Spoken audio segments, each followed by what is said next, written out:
Bonjour peuple congolais, ça dépend à heure où vous allez kolanda ngai de konabino Christian Bola Biama, membre peuple mokonzi, peuple souverain, combattant, résistant, révolutionnaire, PNI et ali donc politicien non institutionnel. Bande konangai donc toye awa pona koloba makambo etali mboka na biso.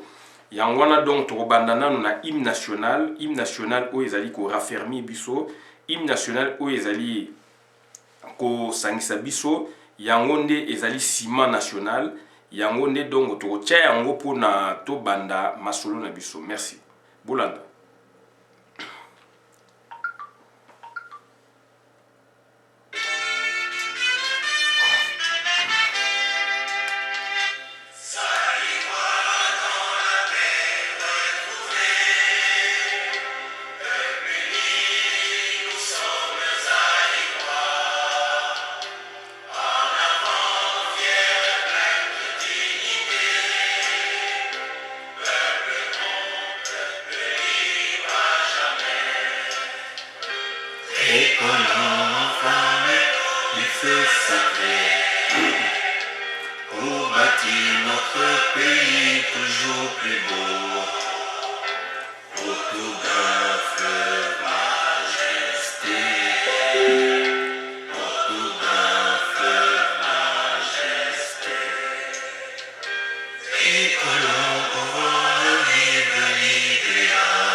Merci bandeko na ngai. Donc toye ko parler awa makambo ya actualité ya Congo.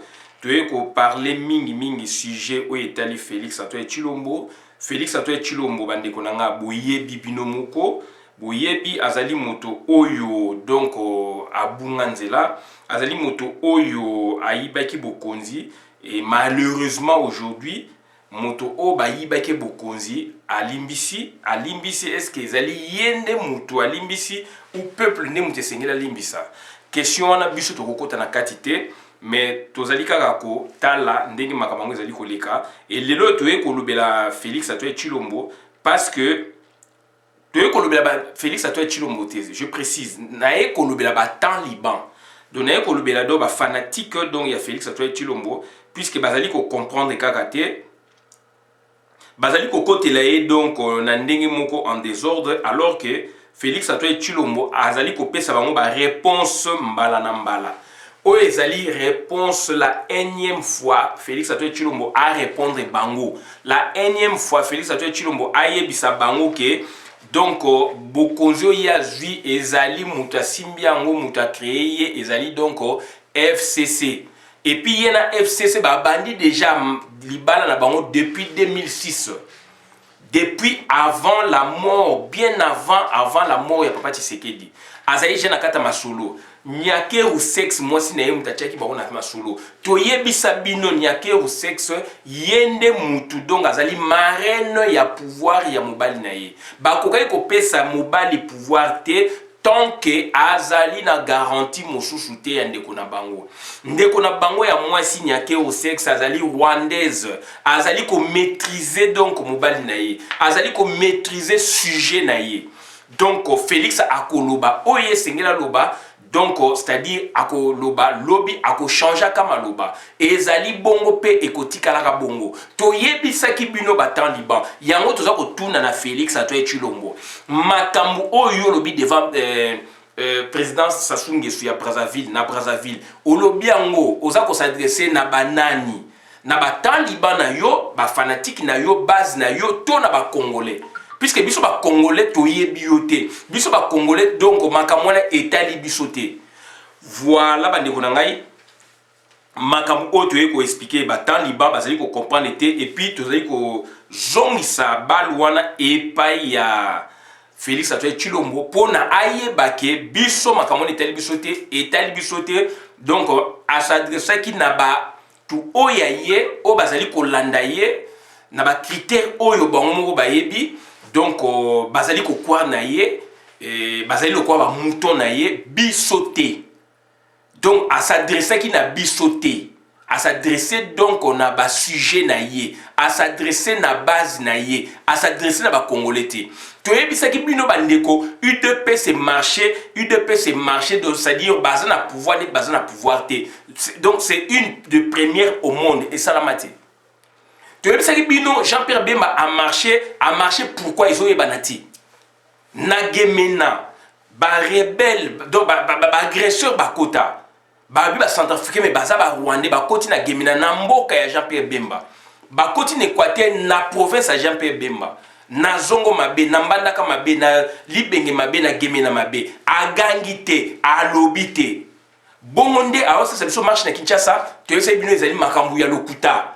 Ba yebelo ko ni baza ko milengele. Bandeko na ngai pouvoir oyo bango azaki nango. Entendement, compréhension, pouvoir politique au Bazaïk Nango, Tokotikela Kabango sous-tenté.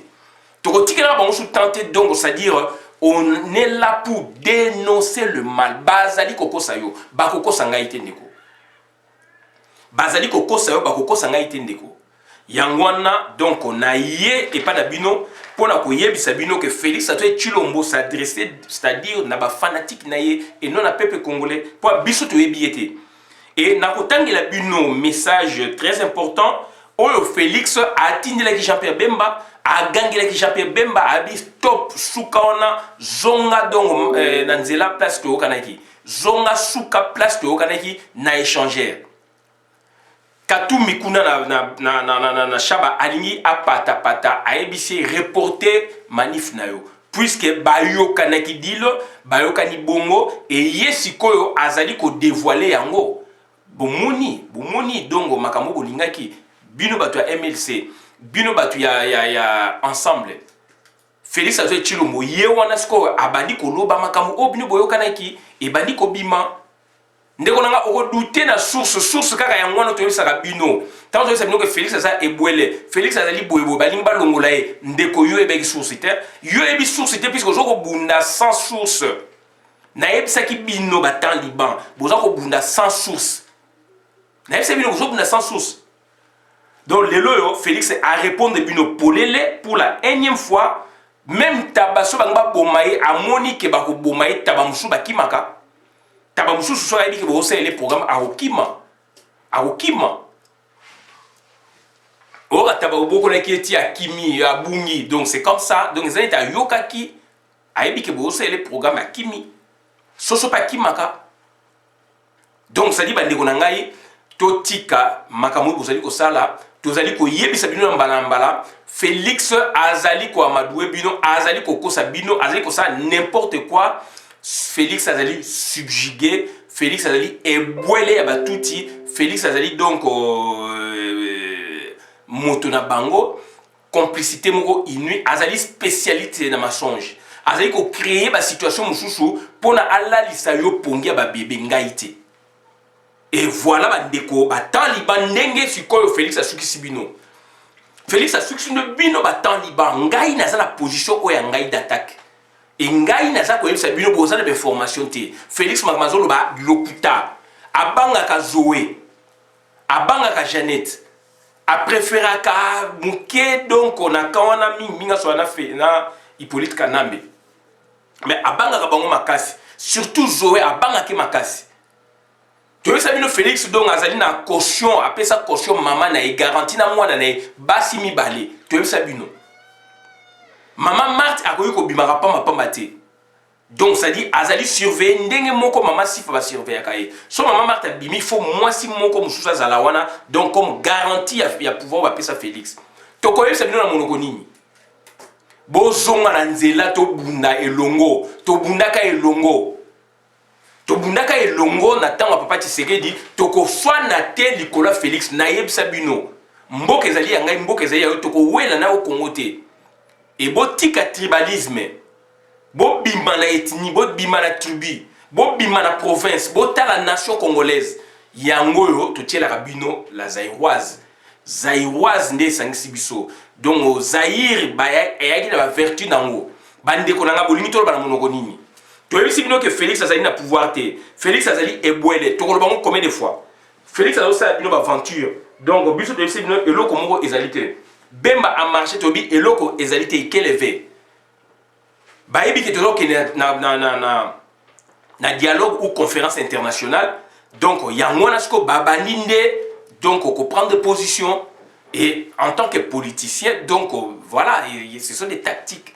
Ba marcher en vertu de quoi? Ba bomi batu 12 millions, ba lobé le côté. Ba bomi batu donc fausse commune maluku, ba lobé le côté. Ba bomi batu par-ci par-là, ba lobé le côté. Ba bomi donc Rosimu Kendi, ba lobé le côté. Ba sali makambu ya mabe nyonso, ba lobé le côté. Ba zalaki na pouvoir, ba bimisi moto. Ba donc élection sami ba bimisi moto a gagné té. Ba bimisa ki batuté. To sino ba bimisa batu pourquoi?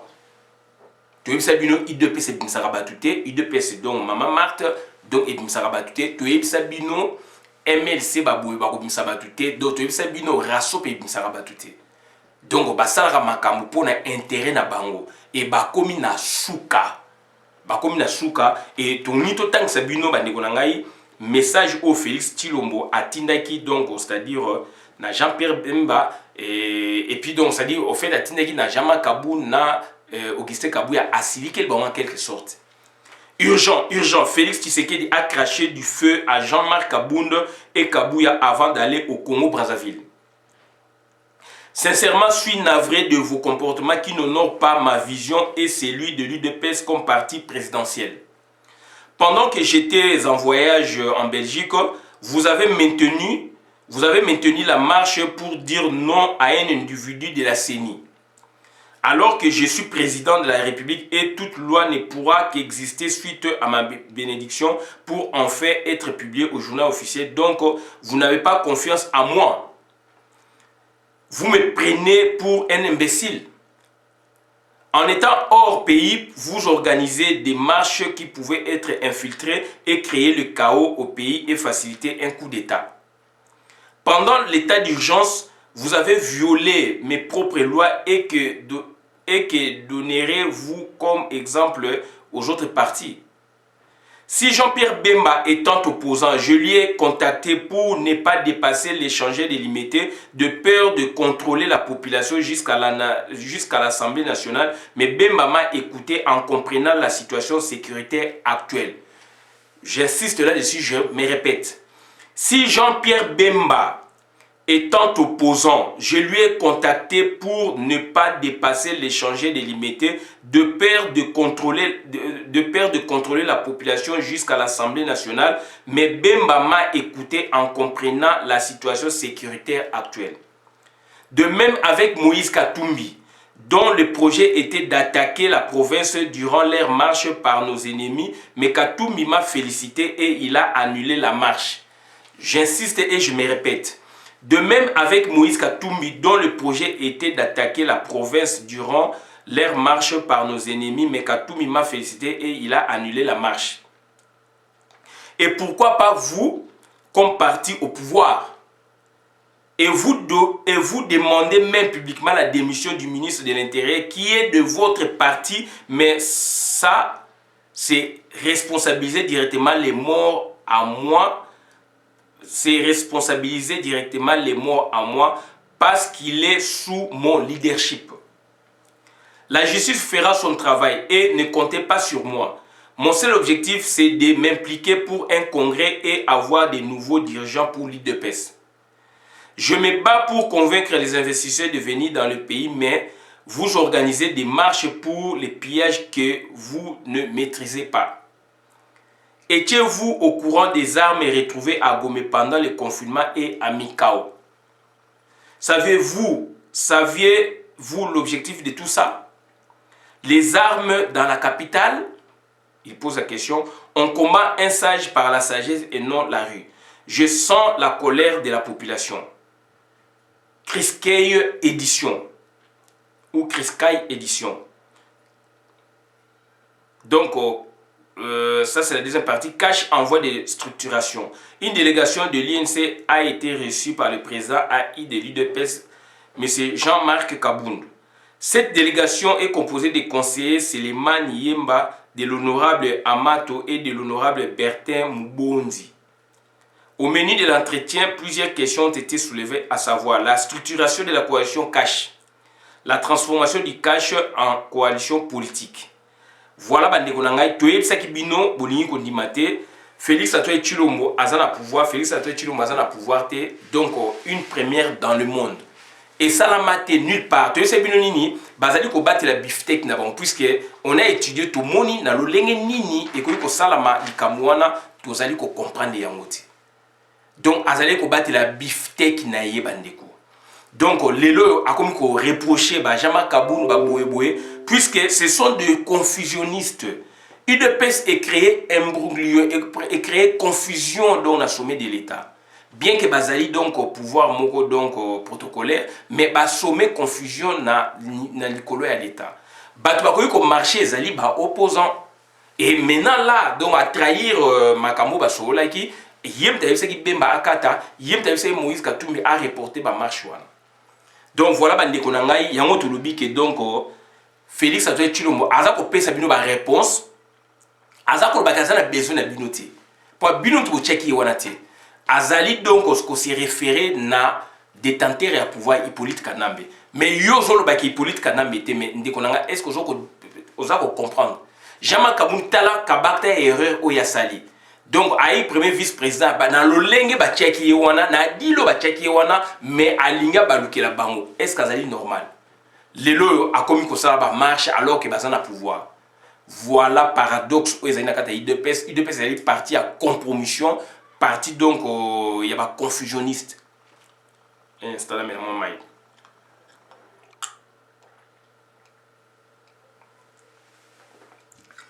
Tant que vous allez que ça l'activisme politique ou politique, il faut qu'on maîtriser éléments, quelques éléments il faut qu'on maîtriser. Notions élémentaires il faut qu'on maîtriser. Ozo ko yena parti monene ndengwana donc c'est-à-dire na mutu elo côté mais bande ko nangeza mawa trop bande ko nangeza mawa trop Félix Antoine Tshilombo lobi bien yem tayebisa ki bemba asuka na échanger puisque soki bato baleki échanger donc vite ba omona mbala moko donc la voix d'Isaïe ba enfin ba omona parler du peuple na nguma na so ba bimi côté na cité ba mombele ko joie ba matonge kauka jouer en plaire donc kauka ce que zui mama pesi matonge kasavubu Kasavubu donc est déjà donc parler du peuple lingwala parti mongopé ko entamé. D'où ce sont des techniques au basalaki pour quelle cause et banité. Tu sais bino donc Rosan Malonda Batchewana lelo bazako le ballon Rosan Malonda a contribué na échec ya peuple a contribué na ko faire donc construire en amont donc nomination à Félix Antoine Tshilombo. Puisque bon bataseni ba construire ba ndimi na muyibi et kuna na likolo donc ba confirmer. Et bino le bobo ya sikoyo bobo ya Rosa Malonda. Est-ce que vous comprenez le jeu politique? Ya on ba benga ngo jeu politique. Politique ça Rosa na Congo les ali politique moko intéressante et linga ko za politique mo intéressante soki occupation ezalaki te. Ce qui occupation les quitté, ce qu'ils ont fait dans le contexte où donc génial haute politique mais malheureusement on a occupation de ce sabino ba match ils ont bêta mawana siko ba comportement ba acteur politique ndenge zo Léon na Congo donc ce qui occupation les quitté donc nangana zala donc adhérer na politique wana mais sauf que les loyo donc occupation mais nangé ko sepelate. Par exemple, tout marché puisque tout ça a pouvoir. Mais du moins, comportement, réaction, il y a des politiciens congolais, les loyaux, ceux qui ont été congolais, et puis donc, tout le monde a un objectif car moi peut-être tout qui n'est bosso, mboka tambola et avancer. Mais bango sikoyo, le fait qu'ils aient occupation, mboka moyen et avancer zalité. Donc, il y a un donc au Félix Sebino a lobby bien que nous n'allons pas vers une rupture de la coalition Cash FCC. Ça ne doit pas vous déranger. Il s'adresse à qui? Il y a un Félix, il s'adresse à qui? Il s'adresse à tant de bisoté. Pour biso position la biso les alliés en wana figé, bien sûr politique a figé mais ils allaient figé en attendant que Maramou ait bougé. Puisque Maman Félix tout le monde en clarté. To yebi a moto cerné, a moto biso tout le monde en clarté, d'où to go pesa crédité. Donc azali ko s'adresser na bino batan liban. azali ko s'adresser na bino ba maliban bisoté. Voilà un peu bandeko na ngai makambo to yaki ko sabino. Donc il faut vous comprendre que donc ça dit ba marche à suivre. Il y a feeling likamoso e bimim bana moto on a feeling politique au comprendre mamo masolo. So za feeling tende au comprendre été. Donc voilà bandeko na ngai oyo biso to yaki ko sabino ngwana. Bona na vidéo madame na compte communauté ngai Christian Bola bien maman ba peuple mokozo peuple souverain combattant résistant révolutionnaire PNI. PNI et les politiciens non institutionnels. Donc bandeko na ngai oyo to yaki ko sabino voma yangwana. Donc Félix Tshisekedi Tshilombo azali ko s'adresser na nani depuis Brazzaville. Azali ko s'adresser na batu oyo bayo kakate, batu oyo bazaba fanatique ne ezali bisoté. Etali pe bisoté. Donc ezali ba fanatique na ye, donc batu na ye donc ya base batu na ye donc ya boye boye. Ba marche ça mec ezali ba marche normalité. To yebisa ki bino. Et le but qu'il faut dans la pouvoir pour na ondi mangai. Ezali makamna zali ko ezali vérifiable na terrain. Ezali makamna ko ezali parce que expérience mo ke zali oyo makamna le karabongote. Ya on a pesi Jean-Pierre Bemba a marché pourquoi alors on a gemina batu ba koti za mboka na ye batu ba koti ba ndoki ba rebelle enfin ba occupant Jean-Pierre Bemba tikani ko gangati. Mais Jean-Pierre Bemba lelo accueilli ko loba mais non, il faut quand même montrer ça là. Oui, bah c'est mesuré na oui, mais on a ba technique musu mais baza ko kosa nani, ba ko kosa yo ye ngaite yango ngai na ona musabino, ngai na hotel musabino. Donc bandeko na ngai il faut tout tchango na mutu. Donc c'est-à-dire ba s'adresser qui na bisoté. Azali ko s'adresser na bisoté depuis Congo Brazzaville. Azali ko s'adresser na ba fanatique o ya yepé bazali na information té. Ndeko na nga ozali ko buna komba ozali information té. Mais donc ozali mutumoko fiabilité, ben information ezali fiabilité. Tant ozali ko bunda, il faut même analyser ezali malama, mais il faut zala ba source d'information, ba makamu source. Makamu source singa ba source d'information. Voilà bandeko nanga nzela bolandi. Voilà bandeko nanga nzela obinu bolanda. Yango to beng saka bino bozonga to zali mutumoko, to bunda ndenge to bunda na période papa Tshisekedi. Mwana na ye abomi papa na ye akoyi ko kabola kangai na yote. J'insiste mwana na ye abomi papa na ye donc Félix Antoine Tshilombo akoki ko kabola kangai na yote. Kongo ezali ya ngai na yo. Ye azali wana déjà donc akoma déjà donc rwandais. Félix asa akoma déjà rwandais naturalisé. Donc azwa de nationalité côté mwasi na ye rwandaise. Bande ko nanga kilo ezali wana po comprendre ngote. Kilo ya monene ezali wana bozo comprendre ngote onyo so Félix akolobela bino lelo lobby akochangeaka yango azali moto ya lokuta azali moto oyo donc azali bongo yango wana toza ko bino bola na vidéo malamu na compte communauté ngai Christian Bola biama mamba peuple mokonzi peuple souverain combattant résistant révolutionnaire PNI est les politiciens non institutionnels. Donc je pense Félix Antoine Tshilombo na otanga la bino pour na yasuka donc a pesi bino ba réponse. Voilà, a pesi bino ba réponse. Urgent. Félix Tshisekedi a craché du feu à Jean-Marc Kabundo et Kabouya avant d'aller au Congo Brazzaville. Sincèrement, je suis navré de vos comportements qui n'honorent pas ma vision et celui de l'UDPS comme parti présidentiel. Pendant que j'étais en voyage en Belgique, vous avez maintenu la marche pour dire non à un individu de la CENI, alors que je suis président de la République et toute loi ne pourra qu'exister suite à ma bénédiction pour enfin être publiée au journal officiel. Donc vous n'avez pas confiance en moi. Vous me prenez pour un imbécile. En étant hors pays, vous organisez des marches qui pouvaient être infiltrées et créer le chaos au pays et faciliter un coup d'État. Bino. Marche wana dongo, c'est-à-dire infiltration salamaki, ba marche ba salawana. Batu ya PPRD bazana 4, FCC bazana 4. Bino. Pendant l'état d'urgence, vous avez violé mes propres lois et que vous donnerez vous comme exemple aux autres. Donc vous avez violé mes propres lois. Qu'est-ce que vous allez donner comme exemple aux autres partis? Si Jean-Pierre Bemba étant opposant, je lui ai contacté pour ne pas dépasser l'échanger des limités de peur de contrôler la population jusqu'à l'Assemblée nationale, mais Bemba m'a écouté en comprenant la situation sécuritaire actuelle. J'insiste et donc je vous explique à nouveau. Si Jean-Pierre Bemba étant opposant, je lui ai contacté pour ne pas dépasser les changements délimités, de peur de contrôler la population jusqu'à l'Assemblée nationale. Mais Bemba m'a écouté en comprenant la situation sécuritaire. De même avec Moïse Katoumi, dont le projet était d'attaquer la province durant leur marche par nos ennemis, mais Katoumi m'a félicité et il a annulé la marche. J'insiste et je me répète. De même avec Moïse Katoumi, dont le projet était d'attaquer la province durant leur marche par nos ennemis, mais Katoumi m'a félicité et il a annulé la marche. Et pourquoi pas vous comme parti au pouvoir? Et vous demandez même publiquement la démission du ministre de l'Intérieur qui est de votre parti, mais ça, c'est responsabiliser directement les morts à moi parce qu'il est sous mon leadership. La justice fera son travail et ne comptez pas sur moi. Mon seul objectif, c'est de m'impliquer pour un congrès et avoir des nouveaux dirigeants pour l'UDPS. Je me bats pour convaincre les investisseurs de venir dans le pays, mais vous organisez des marches pour les pillages que vous ne maîtrisez pas. Étiez-vous au courant des armes retrouvées à Gomé, Toeb Sakabino? Étiez-vous au courant des armes retrouvées à Gomé pendant le confinement et à Mekao? Savez-vous l'objectif de tout ça? Les armes dans la capitale? On combat un sage par la sagesse et non la rue. Je sens la colère de la population.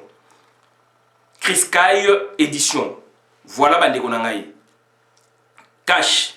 En voie de structuration. Une délégation de l'INC a été reçue par le président AI de l'IDPS Jean-Marc Kaboun. Cette délégation est composée des conseillers Selemani Yemba, de l'honorable Amato et de l'honorable Bertin Mbozi. Au menu de l'entretien, plusieurs questions ont été soulevées, à savoir la structuration de la coalition Cash, la transformation du Cash en coalition politique. Donc, bateau bazali bata mafia, et vous n'avez pas compris, voilà la vérité baniko bima. Donc, tu peux nous pe source, place makamangwe wuti, donc batouana bazali ba aventurier, donc mboka na biso baby ezali mboka ba aventurier. Yangwana autre regard c'est bien on tout ce qui abonne la vidéo madame na compte communauté ngai Christian Bola bien maman peuple mokozi peuple souverain combattant résistant révolutionnaire PNI et les politiciens non institutionnels calaté à côté d'un bâtiment pour même un renouveau politique a proposé la loi écolekaka et puis ekozalaka débattu ezali neti bino bozali wala bozala kata bâtiment bozosa elote boza ko beta ba mbuna po boza mbongo. Donc, les politiciens non institutionnels, ils ont kalaté. Donc, libération Congo, ils allaient dans les tuyaux année 1. Merci.